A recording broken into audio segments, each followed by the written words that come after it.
Olá, alunos! Hoje nós vamos falar do teorema do resto para polinômios. O que ele tem de interessante? É que o teorema do resto, ele faz uma associação entre valor numérico de polinômios e o resto de uma determinada divisão. Que tem como consequência o teorema de D'Alembert, que faz uma associação entre a raiz de um polinômio e a divisibilidade do polinômio por determinado valor. Vamos ver como que essas coisas se encaixam. Bom, o que é o valor numérico de um polinômio? É o valor do polinômio para quando a gente dá valores a x. No caso aqui, que a gente chamou de b. Então, é o valor de p de b. Quer dizer, eu substituo x por b e faço o cálculo da expressão. Bom, mas alguns valores numéricos são fáceis de calcular e rápidos. Tem uma regrinha prática, que é o caso de 0, 1 e menos 1. Vamos ver como é que isso acontece. P de 0, substituindo x por 0, toda essa expressão aqui, ó, vai dar o quê? 0. E o que vai sobrar? Só o A0. Então, P de 0 é o próprio termo independente. É o valor do termo independente. Agora, quem que é P de 1? Aí, substituindo x por 1, o que vai acontecer? A gente vai ter que 1 elevado a qualquer coisa é sempre 1. Então, vai dar somente a soma dos coeficientes do polinômio. Agora, para P de menos 1, nós vamos ver um caso específico, um polinômio de grau 4, para tentar generalizar. Vamos ver aqui como é que fica. Num polinômio de grau 4, a gente tem essa expressão. Agora, o que acontece? Se eu tenho menos 1 elevado a uma potência par, isso dá 1. Então, o que acontece? Aqui eu vou ter 1, aqui eu vou ter 1 e aqui não tem nada. Então, vai dar o próprio A4, A2 e A0. Mas quando eu levo a um expoente, a uma potência ímpar, o que acontece? Menos 1 elevado a um ímpar é igual a menos 1. E aí, então, isso aqui vai dar menos 1 vezes A3, menos 1 vezes A1, que vai simplesmente trocar o sinal do coeficiente. Então, de uma maneira geral, a gente pode dizer que acontece aqui a soma dos coeficientes pares menos a soma dos ímpares. E essa é a generalização para P de menos 1. Bom, agora vamos ver um caso prático. Se eu tenho P de x igual a 2x ao cubo mais 7x ao quadrado mais 2x menos 3. Quem que é P de 0? É o termo independente, é menos 3. Quem que é P de 1? A soma dos coeficientes, 2 mais 7 mais 2 menos 3, que deu 8. Quem que é P de menos 1?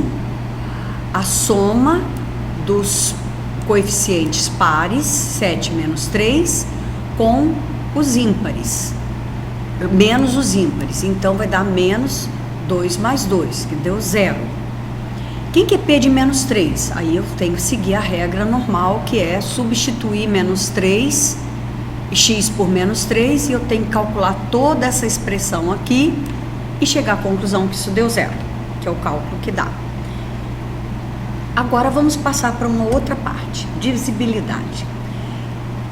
Divisibilidade em números, quando eu digo entre números inteiros, eu digo que x é divisível por y se e somente se o resto da divisão inteira de x por y é igual a 0. É a mesma coisa que acontece com polinômios. Eu digo que um polinômio P é divisível por um polinômio D se e somente se o resto da divisão de P por D é igual a 0. Vejam que a equação de Euclides ficou apenas P de x igual a D de x vezes Q de x, isso é porque o resto é 0. E é claro que o polinômio divisor não pode ser identicamente nulo. Então, vamos ver o seguinte. Pegando este polinômio, que é o mesmo polinômio que a gente usou para calcular P de 0, P de 1, P de menos 1 e P de menos 3, tá? Então, o que acontece aqui? Vamos ver se ele é divisível por x menos 1. Aplicando o Brio-Ruffini, tá? Eu encontro que o resto é 8. Quer dizer, se o resto é 8, ele não está escrito nessa forma aqui. Então, eu tenho que P não é divisível por x menos 1, porque ele tem o resto que é diferente de 0.